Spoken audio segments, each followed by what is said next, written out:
the kingdom of heaven. Alleluia, alleluia.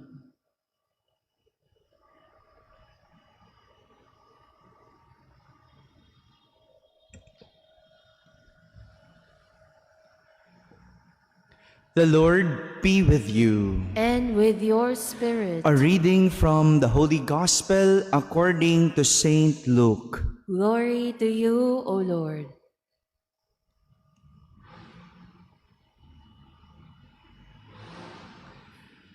Someone in the crowd said to Jesus, "Teacher, tell my brother to share the inheritance with me." He replied to him, "Friend, who appointed me as your judge or arbitrator?" Then he said to the crowd, "Take care to guard against all greed. For though one may be rich, one's life does not consist of possessions." Then he told them a parable. There was a rich man whose land produced a bountiful harvest. He asked himself, "What shall I do? For I do not have space to store my harvest." And he said, "This is what shall I do. I shall tear down my barns and build larger ones. There I shall store all my grain and other goods. And I shall say to myself, now, as for you, you have so many good things stored up for many years. Rest, eat, drink, be merry." But God said to him, "You fool, this night your life will be demanded of you, and the things you have prepared, to whom will they belong? Thus will it be for the one who stores up treasures for himself, but is not rich in what matters to God." My friends, the Gospel of the Lord. Praise to you, Lord Jesus Christ. Good morning, my dear brothers and sisters.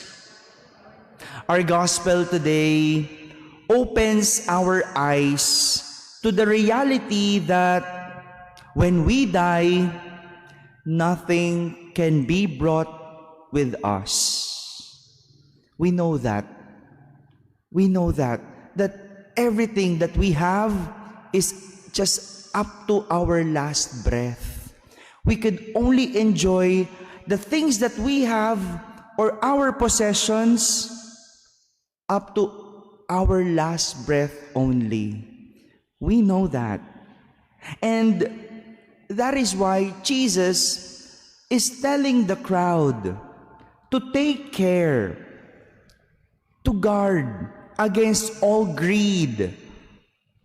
As he said, for one may be rich, one's life does not consist of possession.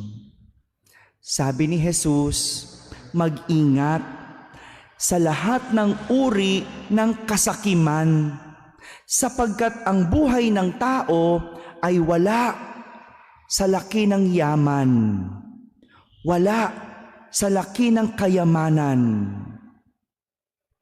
Kung babalikan natin yung kwento, meron kasing humiling kay Jesus na pagsabihan ang kanyang kapatid na ibigay sa kanya ang kanyang mana. Hindi ba kasakiman po iyon? Yung hingin mo ang iyong mana? Isn't that greed? Di ba ang mana hindi hinihingi? Ano po yun? Anong ginagawa sa mana? Iniintay, ibigay. Wala namang mana na hinihingi. Kasi ang mana, iintayin mo munang mamatay. Yung nag-ipon para maibigay sa iyo. Kaya nga mana pamana. Kasakiman iyon kasi buhay pa yung magpapamana, hinihingi mo na. A different kind of greed, ibang klase ng kasakiman. Kaya nga ang sabi ni Jesus, mag-ingat sa lahat ng uri ng kasakiman. Sa panahon ngayon, ang daming nag-e-evolve. Kahit kasalanan, nag-e-evolve na. Ang kasakiman, nag-evolve na. Iba't iba na rin ang uri. Minsan nga, hindi na ito tungkol sa pera. Minsan, tungkol ito sa kasikatan. Yung gagawin mong lahat, kahit na manira ka ng kapwa, sumikat ka lang. That's a different kind of greed. Panahon ng eleksyon. Aaraw-arawin ko to hanggang matapos yung kampanya. Panahon ng eleksyon ngayon, makikita natin yung isa pang uri ng kasakiman. Ano yon? Yung pinag-aawayan ang isang posisyon. Magtataka ka no? Bakit ba sila obsessed sa posisyon? Yung aabot sa magpatayan, magsiraan, matalo lang yung kalaban. Isn't that another kind of greed? Isa pang uri ng kasakiman, yung mayaman ka na, nagnanakaw ka pa. Sometimes mauunawaan mo yung wala, pero nagagawang magnakaw no? Well, masama pa rin yun, pero kasi wala. Pero yung sobrang mayaman na, madami ng pera, pero nakukuha pang mangurakot. Malalang kasakiman. This is the reality of greed, that man becomes desperate in the name of wealth. This is the reason why Jesus took the opportunity to teach the crowd, to teach those who are greedy, and ask them about the things they have prepared.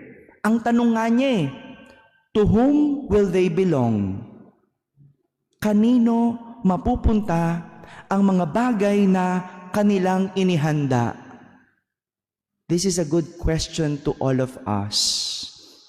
Kanino mapupunta yung pinaghihirapan natin, yung kinakamkam natin? Kanino mapupunta?